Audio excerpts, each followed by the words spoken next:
Hello. We'll start our fourth topic about nutrition and digestion. So the digestive system starts from mouth to the anus. It starts with the mouth and pharynx, which contain the tongue. The pharyngeal region, this pharyngeal region is having, just hold on.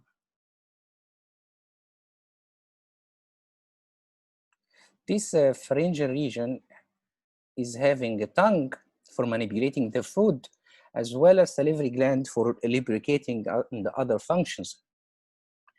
Soon after that, you have epiglottis that control the closure and opening of the trachea windpipe and the gullet, esophagus.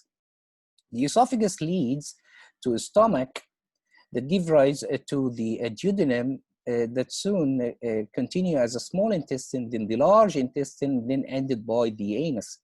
There are some glands that is associated with the digestive system, like the liver, which have a storage organ, is the gallbladder, and you have as well the pancreas. Stomach is controlled by a muscle, which is the pyloric sphincter, and as well there is another muscle at the beginning of the stomach, and these muscles control the in and out from the stomach. So this is the general structure of the digestive system. For the general structure of the alimentary canal, you can see that generally it is composed of three layers. The two layers of muscles, one of them circular muscle and the other is longitudinal, and the lining, and as well the lining of epithelium, and this lining with digestive gland. And the lining differs from each part of the structure of the lining differ in each part of the alimentary canal. So if we look closely into the general mechanisms that occur in the digestive system, it starts with the ingestion, in which substances are taken up as a food and drinking as well into body through the mouth. This is followed by a mechanical digestion, in which the food is broken down into smaller pieces without any chemical change in the food molecule. And this is, of course, is done by teeth. Then this is followed by chemical digestion, in which the large insoluble molecule is broken down into small soluble molecules to be easily absorbed. Then is followed by, of course, the absorption, in which these small molecules and ions is transformed through, is moved through the wall of the intestine into blood. Soon it is assimilation, in which these digested food molecules move inside cell of the body, where they are used and becoming part of the cells. Finally, the egestion, in which the passing out of the food that have not been digested or absorbed as feces through the anus. So you can see here the processes starting from ingestion, eating, and then digestion, the enzymatic breakdown of large molecules, followed by absorption, which is uptake of nutrients by cells, and then elimination, which is the egestion either in feces or urine. You can see that where these processes occur, ingestion, of course, starts with, in the mouth. Followed, we have a stomach for a while storage here, for some time for digestion of some of the proteins. As well, most of the digestion occur in the starting of the small intestine, then absorption occur mostly in the small intestine, and of course, egestion as feces from the anus.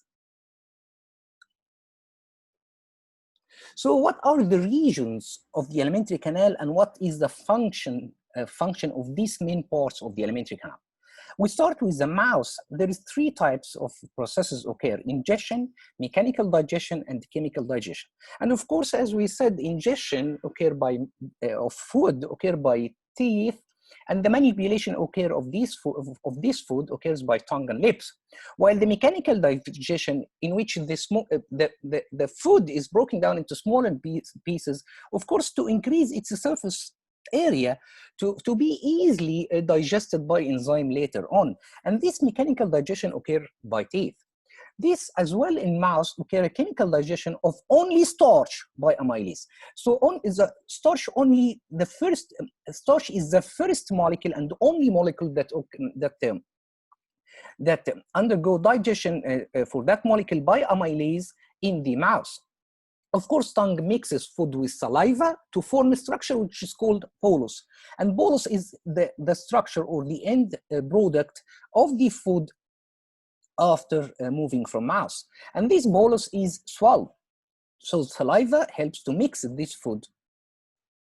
And of course, the mouth leads to the buccal cavity and then to the throat or pharynx.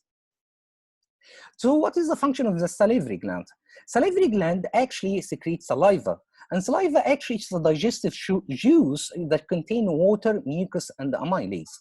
And of course, as I said, amylase is responsible for breaking down of starch, but actually it's not a full breaking down.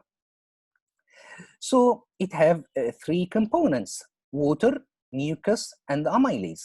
The water dissolves the substance in food, allowing us to taste it, while the mucus help to stick chewed food to form the bolus, and of course lubricating for easy swallowing.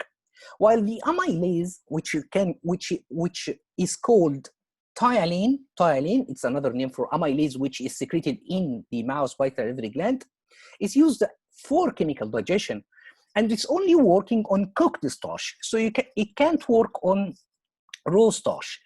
يعني بمنتهى البساطه لو انت خدت قطعه مكرونه وحطيتها في بقك، لو قطعه المكرونه دي نيه التايلين او الاميليز ده مش هيكسرها، لكن لازم تبقى كوكد ستارش، لازم تكون مستويه. So this tyalin or amylase do a chemical digestion and break down the starch molecule into maltose. So what about esophagus or the gullet? Esophagus, actually it's a conveying route. No digestion, nothing occur in the esophagus. Actually, it's a conveying food from the mouth to the stomach. So it conveys the food from mouth to the stomach by a process called peristalsis. We'll talk about peristalsis later. So it is actually behind the trachea or the windpipe, and it is controlled, the opening of the esophagus is controlled by the epiglottis, which is actually a flap of cartilage cover the entrance of trachea. يبقى الابيجلوتس ده قطعه غضروف صغيره بتقفل المدخل بتاع التراكيه. And so the epiglottis guide food into the esophagus, passing over windpipe. The entrance to the stomach from the esophagus is guarded by important muscle which is called sphincter, ring of muscle. And this muscle relaxes to let the food pass into the stomach. So what about stomach? Stomach produce gastric juice, contain very important enzyme, which is a pepsin. And here start the chemical digestion of proteins. So as well, stomach secretes produce hydrochloric acid to kill bacteria. And as well, peristalsis, the process of movement of the contraction and the relaxation of the muscles, mixes up food into a liquid.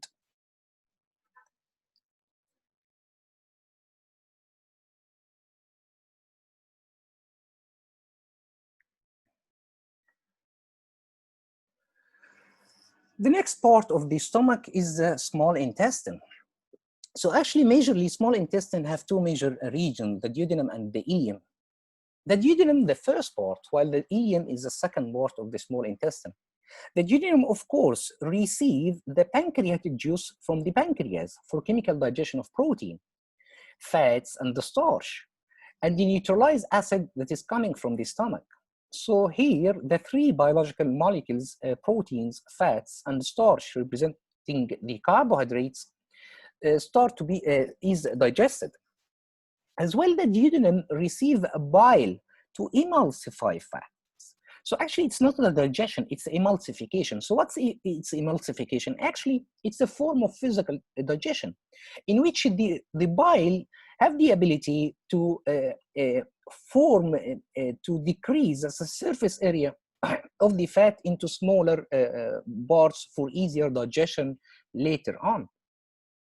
In the ileum, which is the second part of the small intestine, the enzyme in the epithelial lining carry out a chemical digestion of maltose and peptides.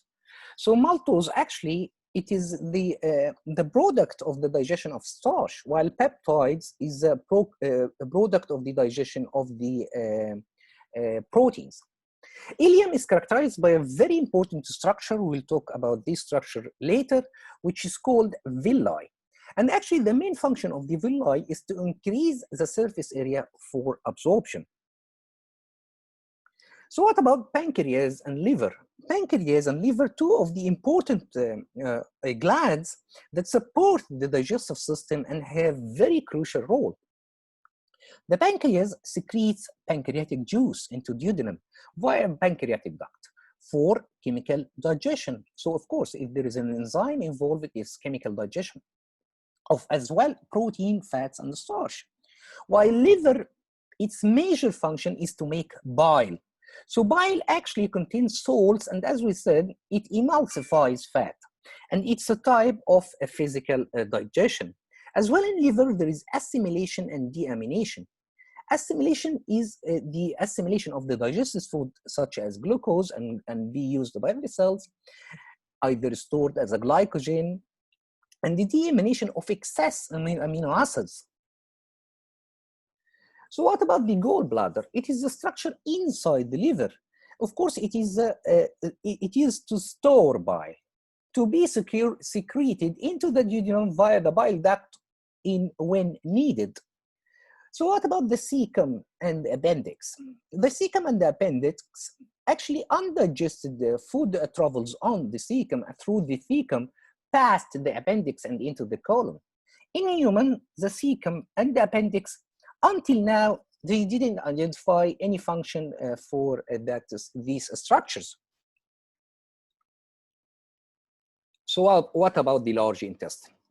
The large intestine actually consists of three regions, two regions and an opening. It's the colon, the major region, and the rectum, the last part of the colon, which open to outside by the anus. For the colon, which is the first part of the large intestine, it undergo occur the absorption of water from undigested food, absorption of bile salts to pass back to liver. Bile salts is important, so in order not to be wasted and to get outside of the body, they are recycled back through the colon to the liver.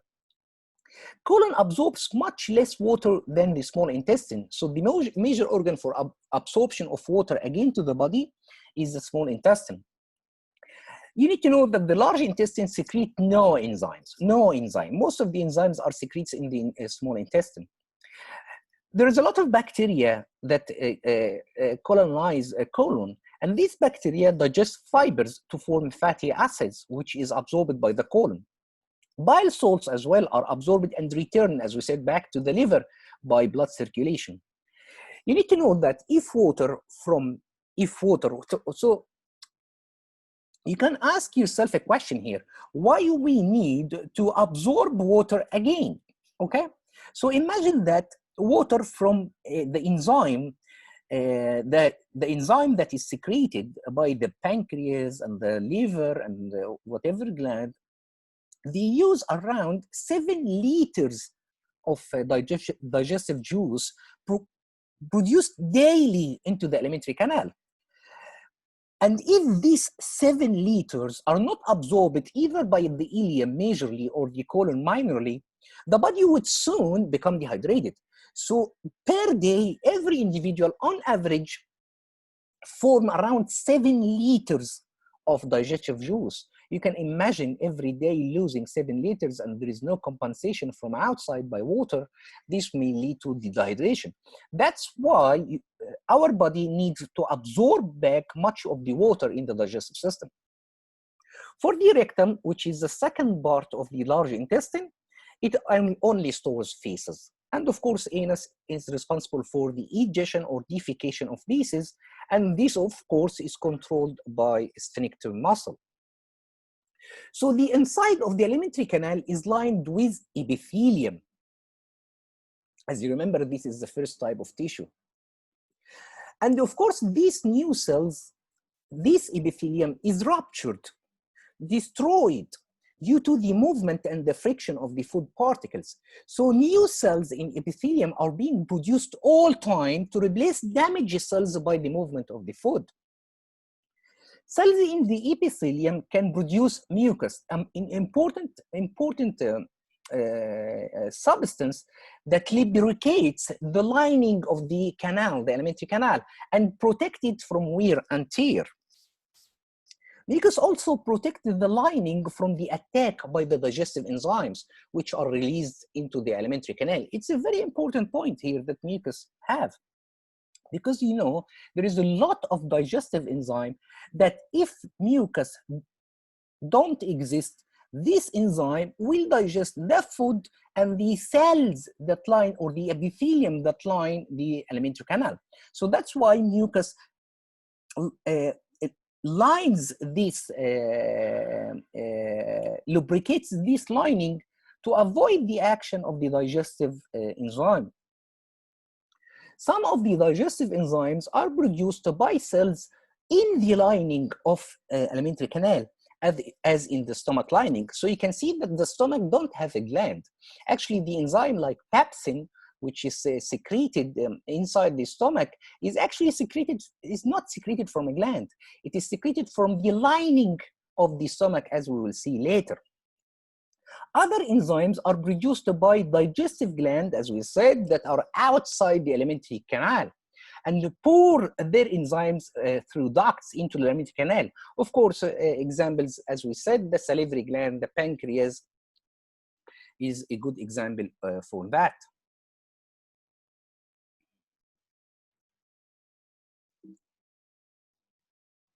So let's talk about the mechanical digestion. The first type of digestion that occur, starting by the mechanical digestion starts in the mouth. So you can see here, our mouth is equipped by a different type of teeth. Incisors, canines, and the premolars and molars. Of course, you have wisdom tooth or molar by the end of each row of teeth. And you can see that this is a view for the upper jaw. If you look to the side view, you can see the lower jaw and the upper jaw, and you can see that each type of tooth is buried inside the jaws by roots. And of course, the roots is different according to the type of the tooth. If we look closely to the different types of teeth, you can see that starting with the incisors, you can see that its position is in the front. It have sharp edges. If you look from the side view, it have sharp edges, and actually its function is biting off pieces of food. While for canine, you can see that it's on either sides. You can see that canines, it's on either sides of the incisors, and they are slightly more pointed than incisors, and they have similar function to incisor. For premolars, actually it's behind canines, as you can see the premolars here from the figure. It's behind canines, and majorly have 2 points, which we call it cusps, and have one or two roots. And of course, this the main function is tearing and grinding food. For molars, it's at the back of the jaw and have 4 or 5 cusps, and they have as well 2 or 3 more roots. And of course, same function as premolars is chewing and grinding food. Looking closely into the structure of the tooth, you can see that it majorly consists of 2 regions. The upper region here, which are above the gum, a lesa gum. The upper region is the crown. And you have a lower region that is the root.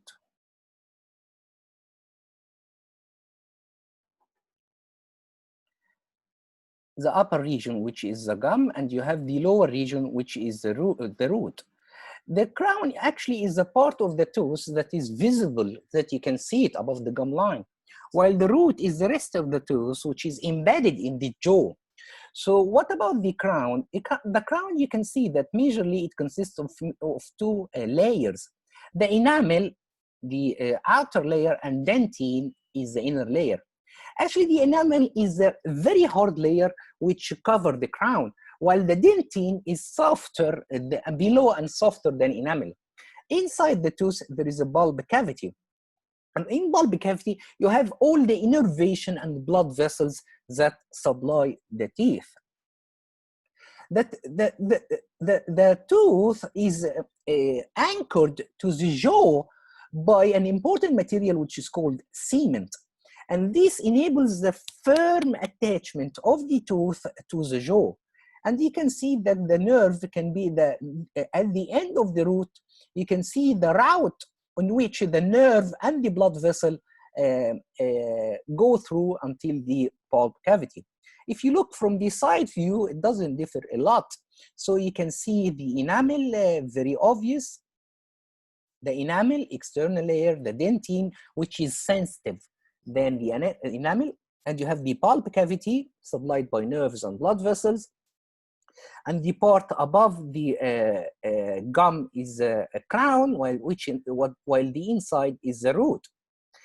One important feature of the tooth that enamel only exists in the crown region. The enamel, there is no enamel in the root region. It's only dentine. So the teeth undergo mechanical digestion. In other words, it's called mastication, which lead to the breakdown of food into smaller pieces without any chemical change to the food molecule. And the humans are omnivorous. That means they can eat meat or plants. We have the same types of teeth as carnivorous, but human teeth are not used for catching or holding or killing or tearing up prey. The mammals, only mammals differ from other animals in having two sets of teeth. So normally we have a milk set of teeth, which is deciduous, and the permanent tooth. يبقى الثدييات، كل الثدييات عندها نوعين من الأسنان، اللي هي الأسنان اللبنية اللي في الأول اللي هي بتقع، وبعد كده بيجي مكانها البيرمننت teeth. So what about dental decay? So dental decay is a very major problem if you don't take care about your tooth. So bacteria in mouth with saliva can form a sticky film over teeth next to the gum and between teeth. This results to something like in the image here, the gray stuff here, the gray precipitation here, which is called plaque. If you are continuously brushing your tooth, you can be able to remove this plaque if you do regularly brushing. But it can worsen, this plaque can be worsened if it's left without cleaning your mouth. So plaque actually at the start is soft and easy to remove at first. But if it hardens, it forms another layer, which is another structure which is called tartar. And usually this tartar is formed from plaque if left over than 48 hours on your tooth or several days. It becomes harder, so you will never remove it by brushing your teeth.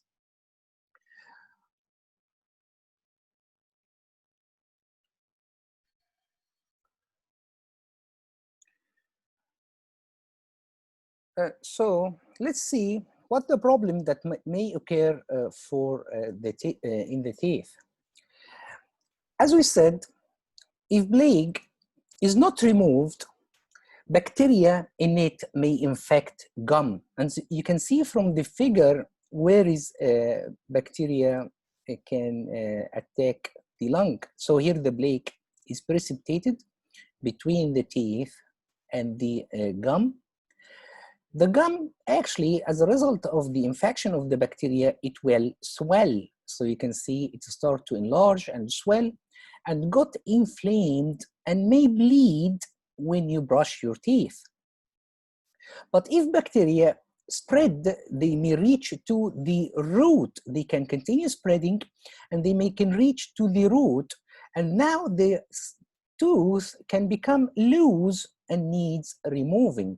Okay, so as a result of the bacteria reaching the tooth, it may lead to a gum disease that making the gum bleed and become swelled and inflamed, this leading to the removal of the tooth. So what's a tooth decay? So if sugar is left, this is here you can see it's starting with a normal tooth, and if the sugar is left on top of the tooth, a bacteria in plaque will feed on that sugar. This feeding will result in the byproduct of the bacteria and some acids that starts decaying of the enamel layer. And you can see the decay start to form a cavity that appear in the enamel layer. This cavity, if it's not resolved, it will enlarge. The bacteria actually feed and respire on sugars of that on the teeth and produce, as I said, acid.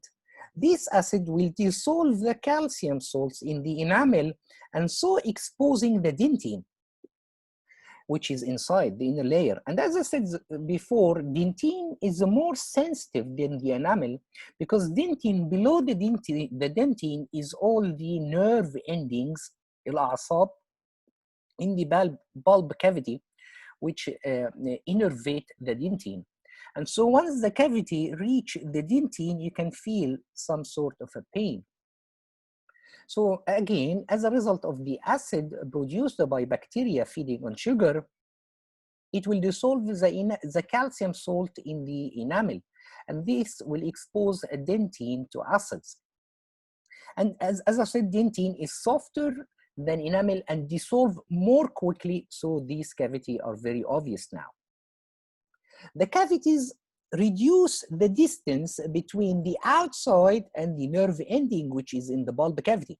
And you can see here that the cavity have been enlarged, so the bulb cavity with the nerve ending, with the blood vessels, is exposed to the outside. This leads to a tooth ash. If the cavity is not cleaned and filled by a dentist, the bacteria will get into bulb cavity. And in this case, an abscess is formed at the root. And this abscess had to be treated as soon as possible. Often the only way to treat this to have the teeth pulled out. But normally today we can just go to the dentist and have to kill the root and do implants. So let's see how the teeth have evolved to suit different diets. In humans, they have, of course, cutting incisors, reduced canines. The canines is much reduced than the other animals, and the flattened premolars and molars for grinding up plant and animals, as you can see from the figure. While in carnivorous, like of course the tiger or the lion, teeth are a bit modified. They have very large canines, as you can see, larger canines, as you can see from the figure, for grasping and killing prey. They have reduced incisors, so actually it's the opposite to humans. And the premolars and molars are adapted for cutting rather than grinding as well. For herbivores, as you can see from the figure, they usually lack canine teeth because they don't eat meat. They lack canine and have flattened premolars and molars for grinding up tough plant fibers. So majorly most of their teeth are premolars and molars for grinding up tough plant fibers. So this figure here shows majorly the three difference between three types of animals. One of them is carnivorous, one of them is herbivorous like the cow, and of course humans, which are omnivorous. So what about the chemical digestion? If you want to start the chemical digestion, as we said, it starts in the mouth. The food is taken by the mouth and it's called ingestion. The mouth leads to the buccal cavity, as I said, or the pharynx. In the esophagus, as we said before, the esophagus only a tube that convey food bolus, as we said, that is formed, this bolus is formed in the mouth region. It conveys this food from the pharynx to the stomach. And you can see the process of movement of this bolus inside the esophagus. It's called peristalsis. And actually peristalsis, you can see that when the food bolus is traveling through the esophagus, the contraction of the muscles above the bolus will push the bolus downside with the successive contraction and relaxation in the muscles that after the in the region after the bolus. This contraction here and relaxation in this region after the bolus will which is called peristalsis. بمنتهى البساطة هي عمليات contraction ورelaxation للعضلات, contraction before the bolus and relaxation after the bolus. And once the bolus moves a little bit, there is successive wave of contraction that forces the bolus towards the stomach. You can see here about the challenge of swallowing. So swallowing actually is a very important mechanism in order not to be suffocated. مهمة قوي عملية البلع عشان ما نتخنقش. So you can see the structure of the pharynx region. You can see the tongue here. You can see the roof of the mouth. And you can see the region of the pharynx, the epiglottis, which control the closure and opening. You have two canals here, the esophagus, and you have the trachea, which have larynx on top. Here you can see that the tongue, its major function is to manipulate food while chewing, mixing.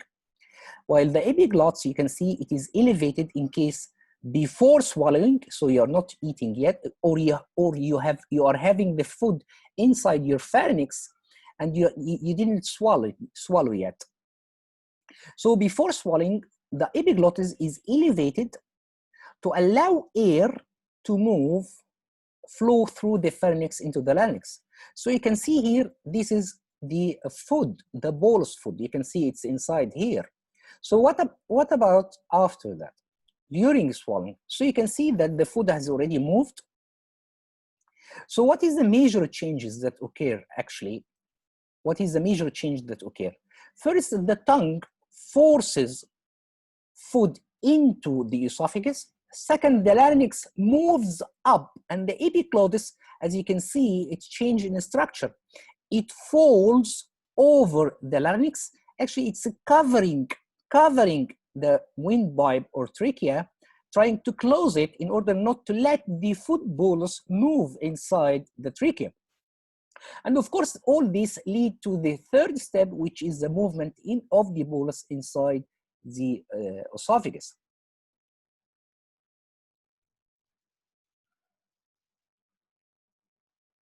So let's talk about the chemical digestion that occur inside the stomach. Actually, the stomach have a very strong muscular portions. And it has the pyloric muscles, which is like a circular band of muscle at the lower end of the stomach, at the entry to the intestine. So this pyloric sphincter muscle controlling the movement of the food from the stomach to the intestine. So it majorly stops solid pieces of food from passing through the duodenum.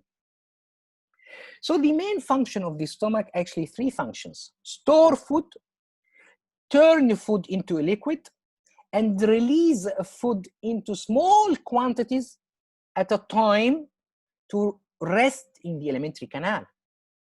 And as we said, stomach has as well peristaltic action, peristalsis, in the wall of the stomach, and these help as well in the physical digestion.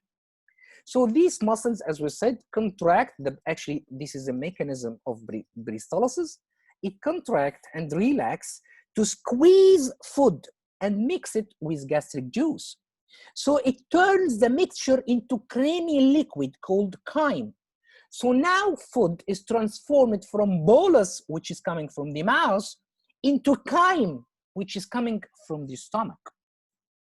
If we look closely into the structure of the stomach, you can see that it have 3 layers of muscle fibers, very strong muscle wall, as we said. It have at the entrance, it have a sphincter muscle controlling the movement from the esophagus, movement of food from the esophagus to the stomach. And it have at the end another sphincter muscle, which is called the pyloric sphincter, which control the movement and prevent the movement of solid pieces to move from the stomach, and the control as well from the stomach to the small intestine. And you can see the stomach lining is inside, and you can see there is a connective tissue that covers and connect the stomach to the other organs. So this is the major structure of our stomach. Of course, you know that some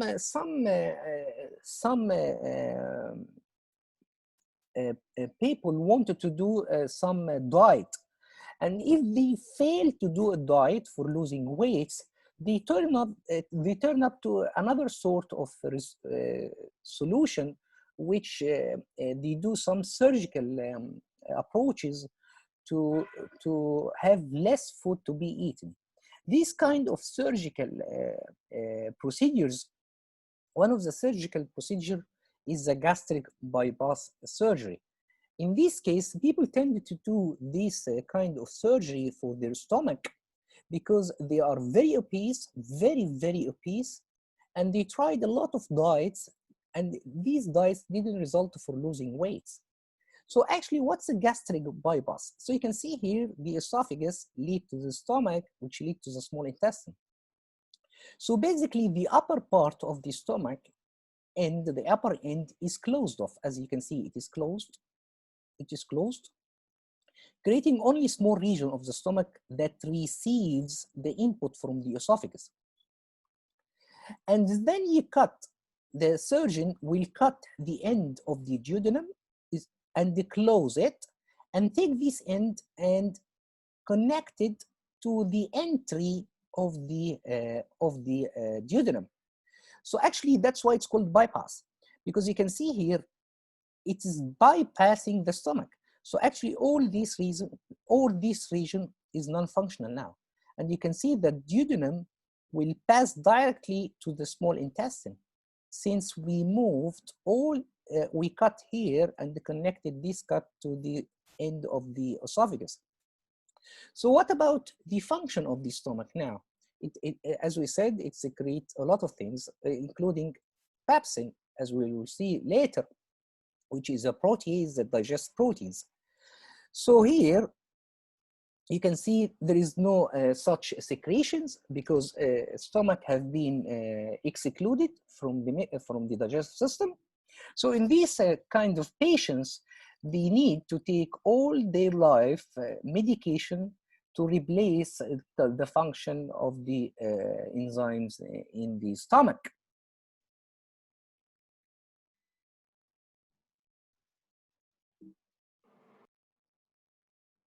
So let's look deep into the structure of the lining of the stomach.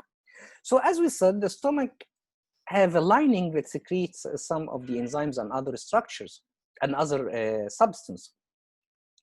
The stomach contains cells situated in pits. So actually, if we look closely to the lining of the stomach, you will see that this lining have pits. They حفرات. It's not a smooth, it's not a straight layer. So it's a pits. These pits in the stomach wall secrete collectively, it's called gastric juice. So these gastric juice contain majorly 3 things. Mucus,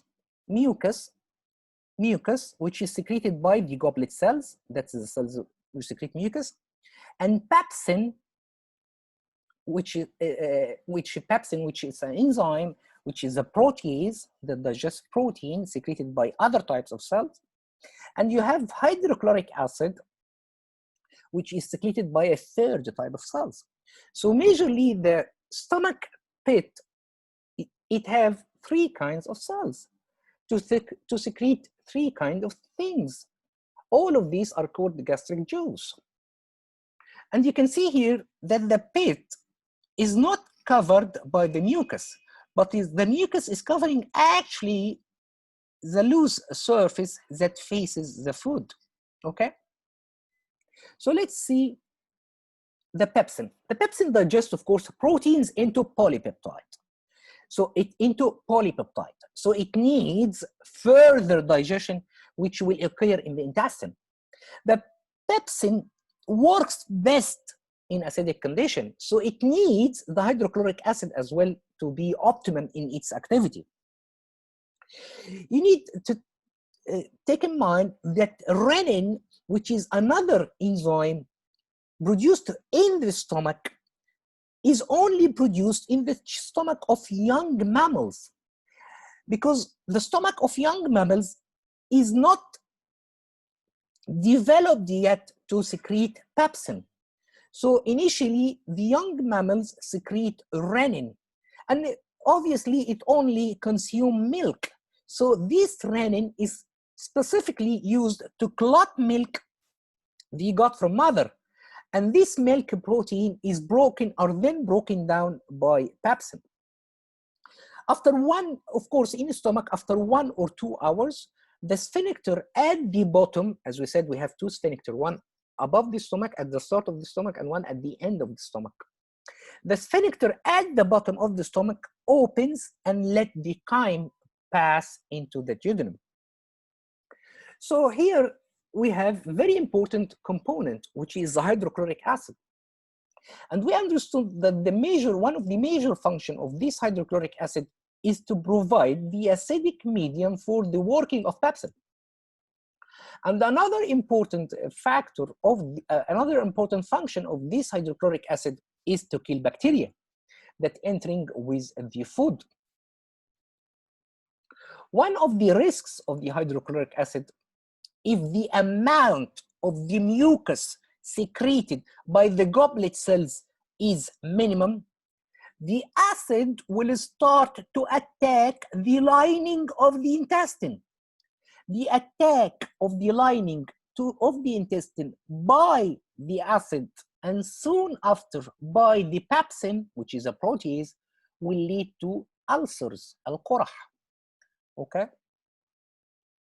So you can see here the relationship between stomach and liver and pancreas. You can see that the stomach here, you have the liver, as you can see, on top of the stomach.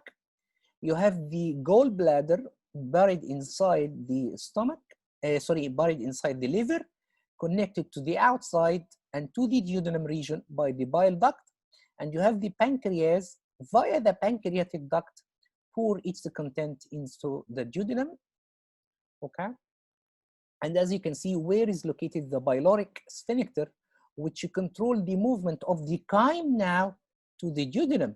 Once the chyme is moved to the duodenum, it will wait to receive the bile juice and the pancreatic juice. So as we said, the hydrochloric acid secreted by the cells of the wall of the stomach creates a very acidic medium which reaches pH 2. And this pH is very important, as we said, for 2 things. It denatures, destroys enzymes in harmful microorganisms like bacteria in food, and so obviously destroying the bacteria. And as well, it provides the optimum pH for the protein digesting enzyme pepsin to work.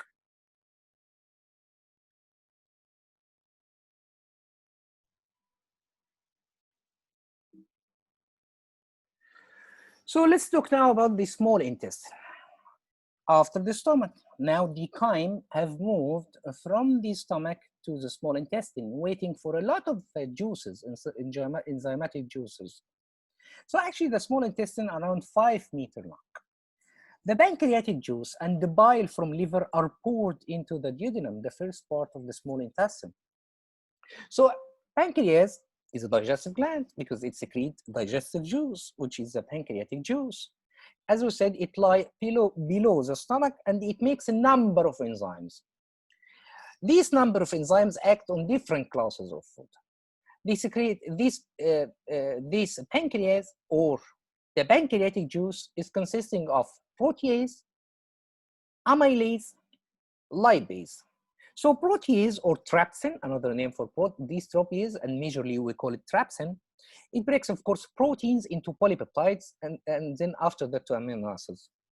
The amylase, it has the same name, amylase, that is secreted by the salivary gland inside the mouth cavity. But here, that's why the first one we call it tyline. And for the second one, you either say amylase or pancreatic amylase. And of course, it has the same function, is to break down starch into maltose. While the lipase, and here start the first incidence of digestion of lipids. All the last action on lipids was just emulsification with just physical digestion. So here in the small intestine, the first appearance of a lipase, which breaks down fats, lipids into fatty acids and glycerol. The pancreatic juice contains sodium hydrocarbonate. Of course, it has a very crucial function. This sodium hydrocarbonate, one of its main functions is to neutralize the acidic coming from the stomach. It's very acid. We said it can reach pH 2. This is necessary. Why? Because the enzymes that come from the pancreas are different than the pepsin which worked in the stomach. As we said before, the pepsin needs an acidic medium in the stomach, while the enzyme in the digestive juice in the small intestine needs an alkaline medium. So that's why the sodium hydrocarbonate will neutralize the acidic medium, because the enzymes of the pancreas don't work well in acidic condition. So after that, all the digested material is changed to a soluble compound, which can pass through the lining of intestine into the bloodstream to move into the process of absorption. So you can see here, let's talk about the structure of the small intestine as we talked about the structure of the stomach. So you can see here, that's a cross-sectional section inside diagrammatically for the small intestine. Here, you can see here actually how the lining of the intestine looks like. And then if you took a section of this small intestine and you enlarge, you can see the structure of a villi. We'll talk in details for the villi, structure of the villi, okay? And actually it is a fold of the intestinal lining. And here this is the actual view of the villi, from surface. If you enlarge the villi, if you took a structure to see what is the internal structure of the villi, you can see that it's full of a lot of blood vessels and lacteal. We'll talk in details what is the function of this. If you take a part of the epithelium lining the villi, you can see it's actually a cell, and this will have another structure on top of it, which is called microvilli. And this is the structure, this is the real appearance of the microvilli on top of the cells that line the villi, okay? If we go closer, again, you can see the structure of the small intestine. You can see the real picture from inside the small intestine. When you enlarge a section of the small intestine, you can see, actually, when you enlarge the lining of the small intestine, you can see actually it consists of folds. These folds is called villi. It's not actually, the villi is actually the finger-like projections, which is here. So you can see a lot of villi. If you look to the real picture of the villi from surface view, you can see it here. If you took the villi and you took one villi to see its internal structure, you can see that inside the villi actually 3 types of vessels. There is arteriole that supply oxygenated blood, and later we'll understand that it will take food materials. And you have venule, which you collect the carbon dioxide, okay, and will take the food material as well here. And you have the lacteal, and actually we will understand later that the lacteal actually, it's a, as we said before, it's a dead end vessel that collect lipids. Major function is, as we said before, it is responsible for collecting the interstitial fluid between the cells, the leaked one from the blood vessels. And one of the major function of the lacteal inside the villi is to collect fat molecules inside. So majorly fat inside the intestine is collected in the lacteal. So that's why now it's called lymph vessel, because we said that the solution that inside the lymphatic vessels is called lymph. And you can see here again enlarged picture of the microvilli, which actually it is enlarged one cell of the lining of the epithelium that lining the intestine.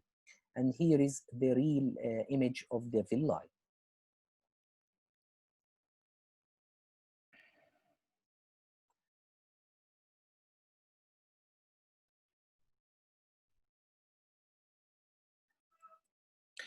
So let's go deeper into the structure and microvilli. Again, this is a small intestine. You can see this is a small intestine. You can see that the lining of a small intestine have a lot of projections, which is the villi. When you enlarge a part of the intestine, you can see the villi, each villus here, each villus.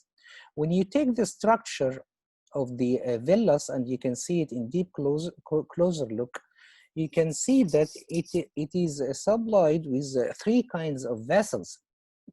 The artery, which bring blood from the heart, and the vein, which return with the absorbed food and collect carbon dioxide as well from the villus, from each villus. We're talking here about each villus into liver.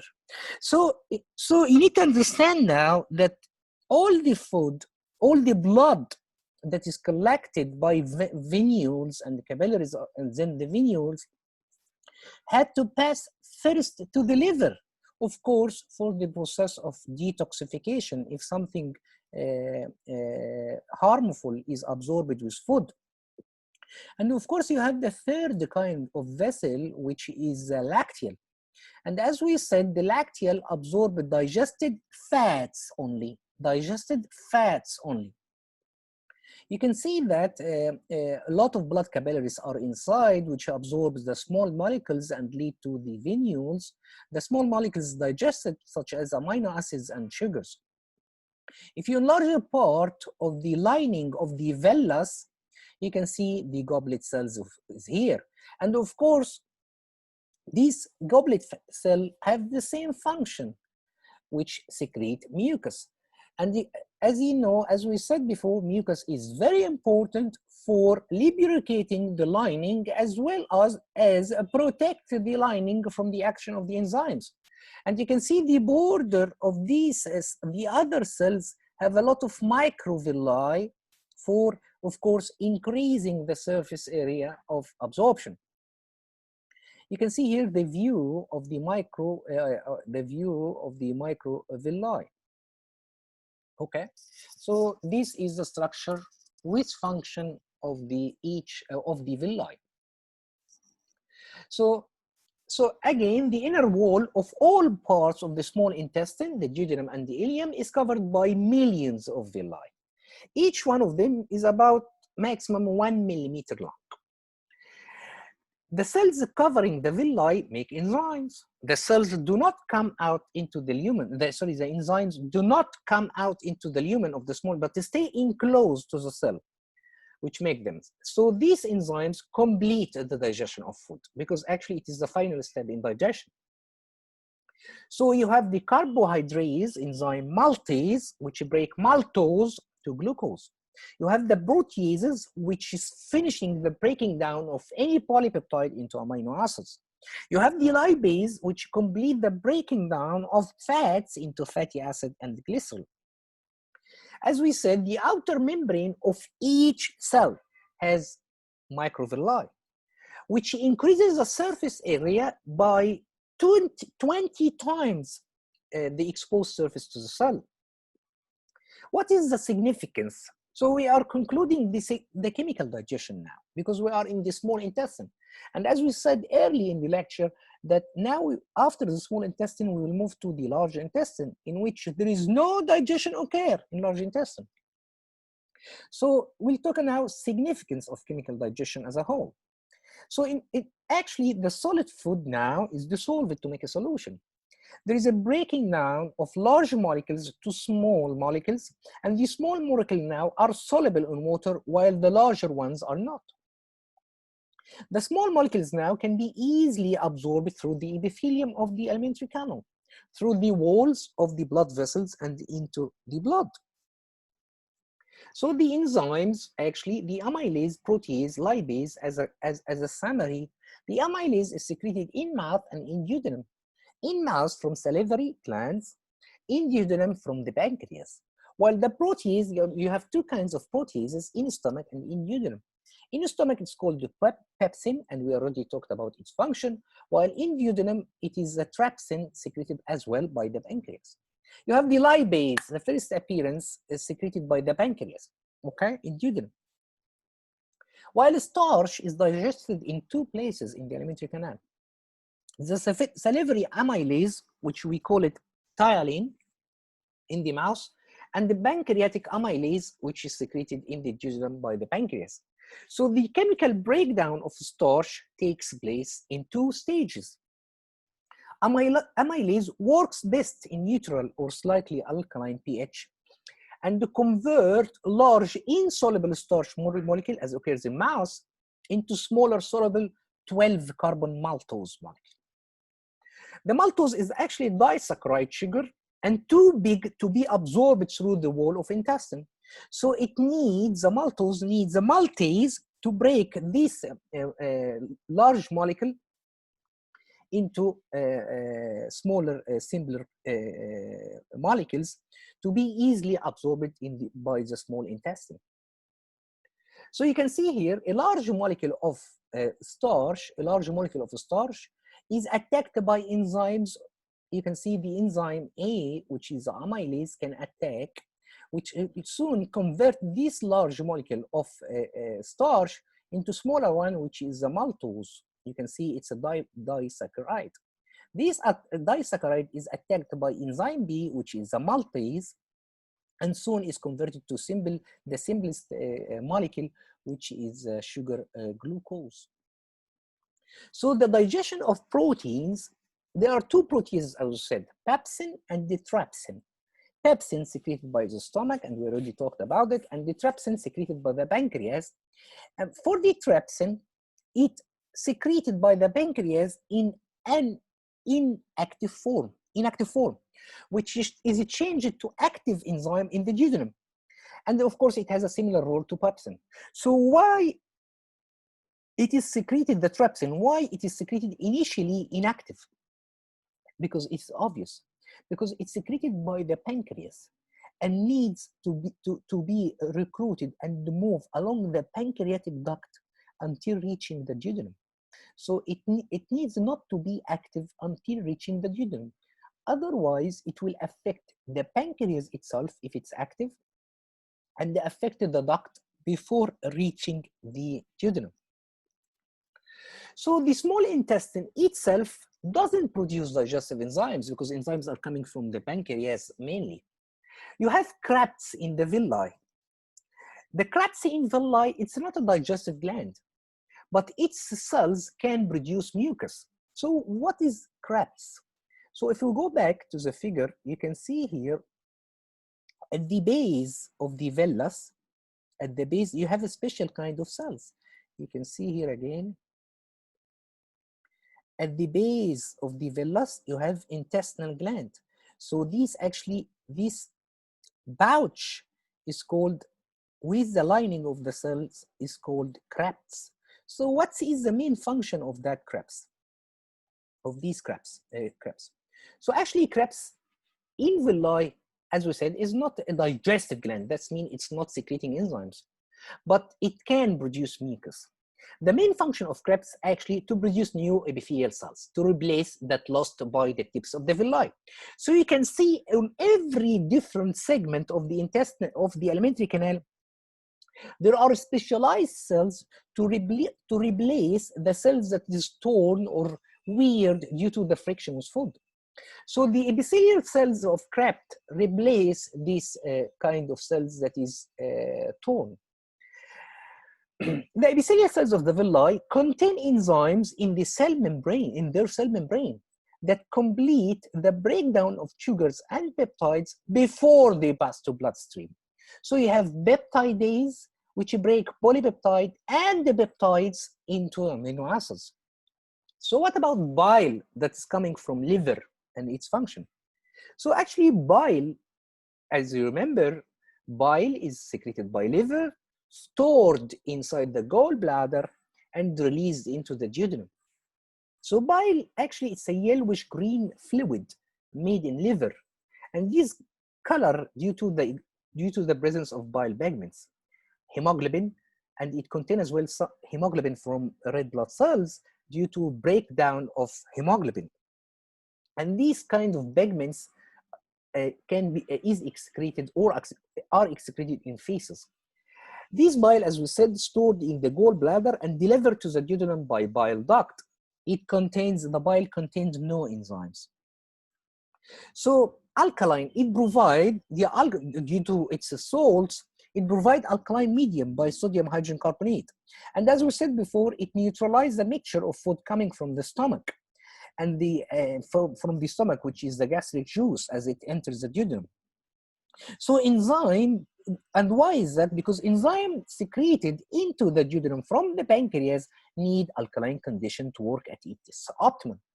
So bile contain bile salts, and as well act on facts like a detergent. These salts as well have an emulsification effect, have a physical digestion. This emulsification or this kind of mechanical digestion, meaning that you break down the lipid molecules into small droplets to increase the surface area to be efficiently digested by lipase to fatty acid and glycerol. So actually the process of emulsification in the intestine, it's a kind like the process of mastication or chewing that occur in the mouth. Both of them are mechanical digestion. So if we summarize the sources of digestive secretion in the small intestine, you can see the liver produce bile, which is stored in the gallbladder. Here is the liver. And you can see the gallbladder here, which stores the bile and release it into the small intestine via the bile duct. You can see the bile duct here to the intestine. And you have the stomach, of course, which release acidic chyme into the small intestine. And you have the cells in the small intestine lining, as we said, produce enzyme that complete the carbohydrates and the protein digestion. No lipid digestion by the cells of the small intestine. And finally, you have the pancreas, the major player in secreting all the enzyme responsible for the digestion in the small intestine. Produces sodium bicarbonate as well, and digestive enzyme, and release them to the small intestine via the pancreatic duct.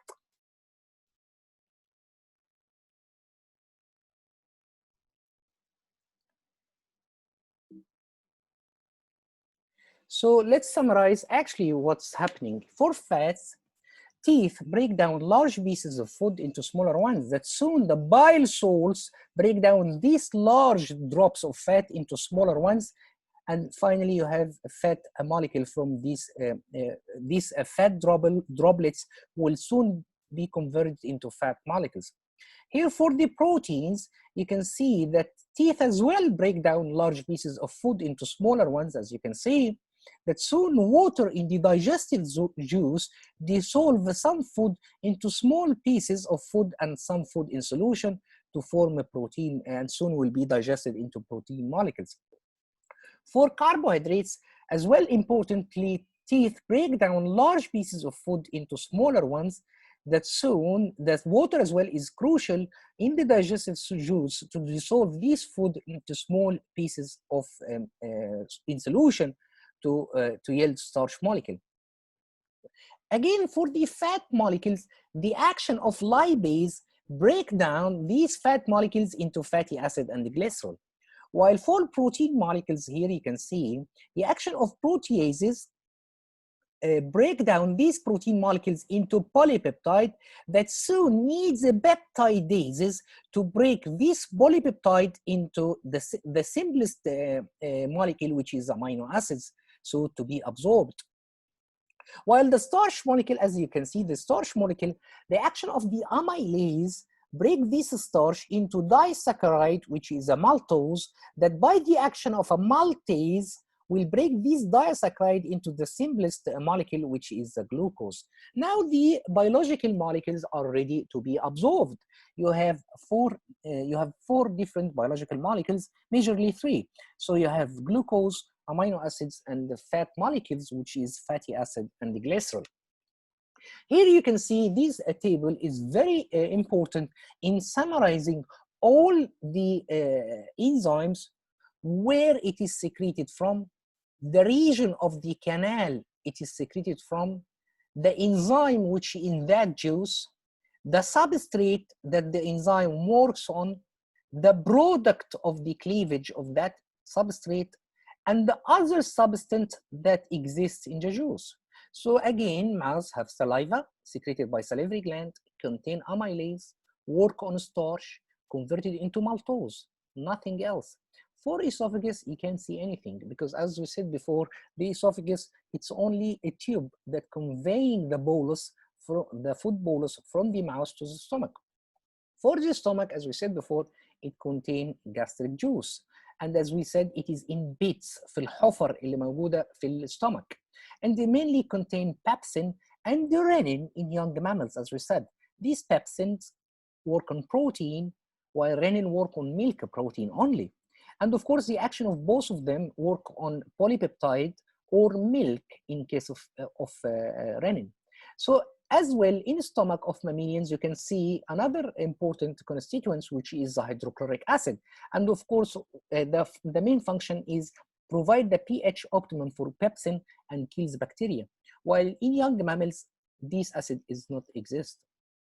For the duodenum, you have two major juices, the bile solution, the bile juice, and the pancreatic juice. And of course, this secreted from the pancreas, while the bile secreted from the liver and stored in the gallbladder.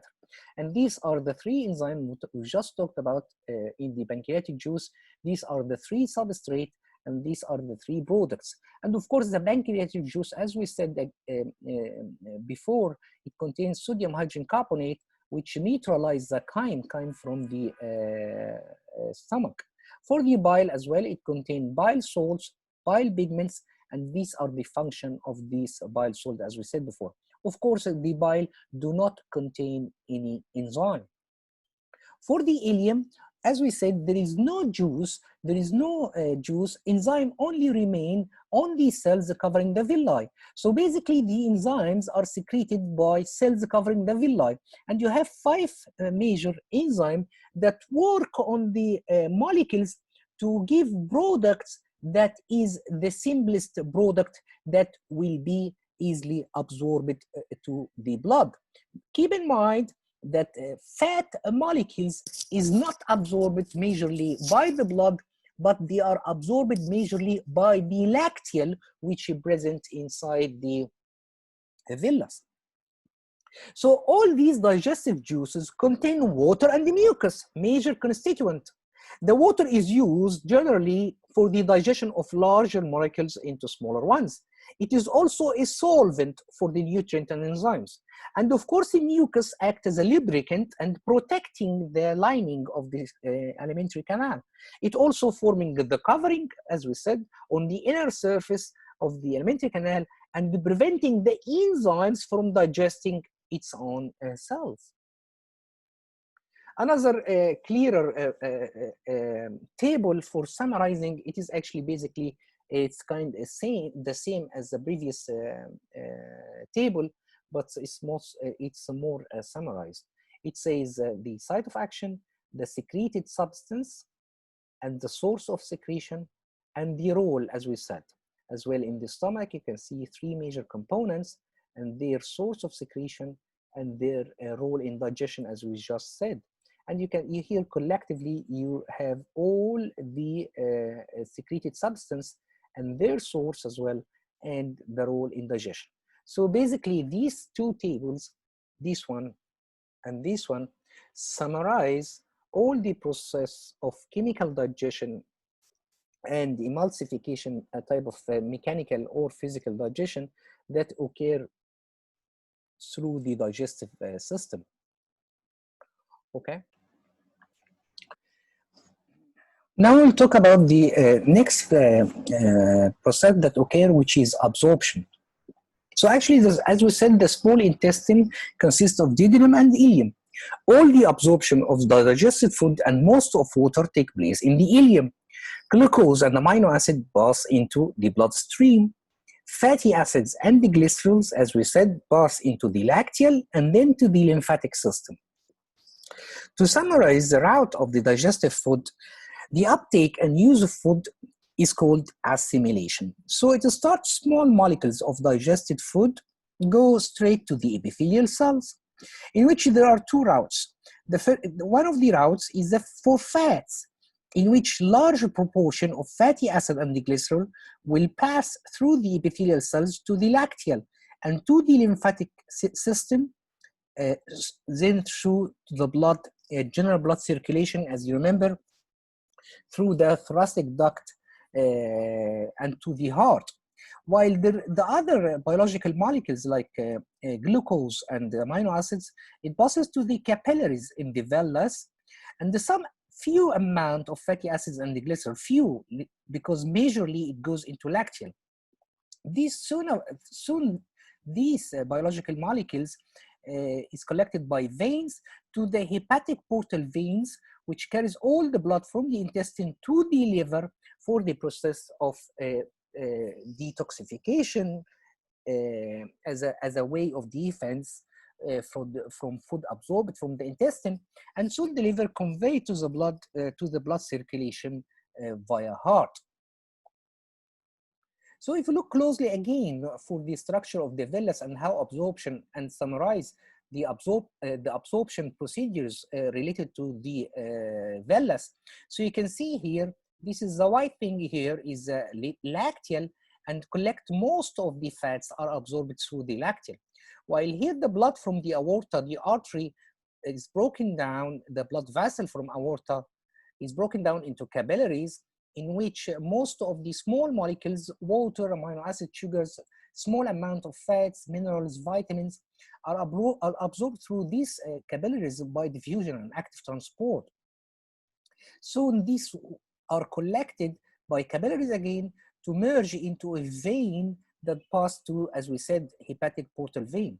And of course, the lymph is collected to larger lymphatic vessel to reach heart via the thoracic duct. So here the arrows, the key, represent a major flow, mass flow, and the active transport and diffusion across a concentration gradient. So how the small intestine is adapted for absorbing digested nutrients. So you have a feature, and we'll discuss how these help absorption to take place. So we'll summarize all these features and the function of this modification throughout the digestive system. So initially, you have a very long, about 5 meter in length in adult for a small intestine. And this, of course, gives plenty of time for digestion to be completed, and for as well the digestive food to be absorbed as it slowly passes through. As well, another feature, it has a villi, and each villus is covered with cells that have smaller projection called microvilli. And the main aim of this feature is only to increase the surface area, to have a very large surface area for absorption. The villi contain blood capillaries, and of course, these blood capillaries in the villi is to absorb and have the monosaccharide, amino acids, water, and all the material that is absorbed from the food. The villi contain lacteal, which is, as you know, part of the lymphatic system, of course, for collecting fats, for absorbing fats.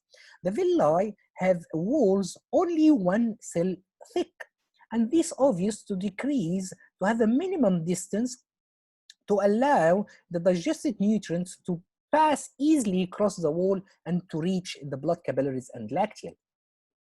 Here you can see a table stating the important mineral for humans. The minerals include calcium, phosphorus, potassium, chlorine, and so on. You can see where it comes from, the daily source. You can see their important role in the body. You can see what is the deficiency symptoms that may lead in case you don't have these vitamins. And this table is for knowledge. As well, this table shows the important vitamins for humans. Vitamins generally are classified into water soluble and the fat soluble. For fat soluble, only 4 of them: ADEC, vitamin A, D, E, K. Vitamin E is called tocopherol. And for the water soluble, you have vitamin C, which another name is ascorbic acid, and you have vitamin B complex, which can have all these different subcategories. And you can see the source as well. You can see the function in the body, and you can see the deficiency symptoms. And this table as well is for knowledge. So here we'll summarize the different components of the digestive system and majorly the function. You have an oral cavity that contains a tongue and teeth. The grind food, all of these structure, grind food mixed with saliva and form, of course, the bolus.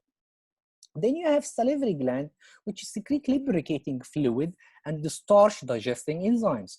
Then you have the pharynx, which share the digestive and respiratory passages. Then you have the epiglottis, which directs food down the esophagus and away from the trachea. Then you have the esophagus, which transport, as we said, the food bolus to the stomach. Then you have the stomach, which breaks down food and begins a protein digestion. Then you have the liver, which secrete bile, which have a non-digestive function. Then you have the gallbladder, which is the main storage organ that stores bile from the liver. Then you have the pancreas, which is the major organ of the enzymes, which secrete, beside its digestive enzymes, secrete a bicarbonate for neutralizing the acid coming from the stomach, and for providing the optimum pH for the enzymes to work in the intestine.